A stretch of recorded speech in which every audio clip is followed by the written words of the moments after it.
L'Afrique est un continent sous-peuplé. Oui. C'est faux, nous ne sommes pas sous-peuplés.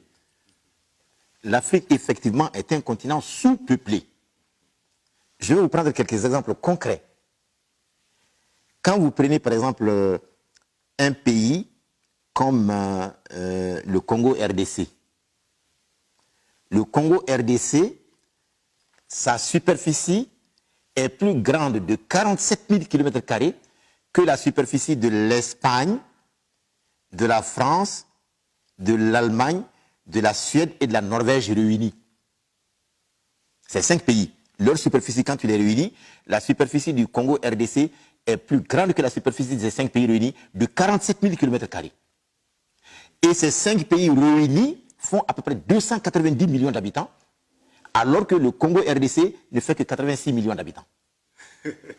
Vous prenez un pays comme le Gabon. La superficie du Gabon est 2 fois plus grande que la superficie du Bangladesh. Le Gabon, en réalité, n'a que un peu moins de 4 millions d'habitants, à moins de 4 millions d'habitants, et le Bangladesh a 185 millions d'habitants. Soyons sérieux. On va enseigner à nos enfants qu'en Kadobo, Dengouro, là, on est très nombreux. Alors, quand tu prends par exemple un pays comme la Chine, ou bien l'Inde, pour prendre le cas de l'Inde, la superficie du continent africain fait 3 fois et demi, à peu près, la superficie de l'Inde. Or, l'Inde est plus peuplée que tout le continent africain réuni de 100 millions d'habitants. Et voilà des choses simples qui sont là sous nos yeux à tous les jours, qu'on doit apprendre à nos enfants, au lieu qu'on vienne leur mentir.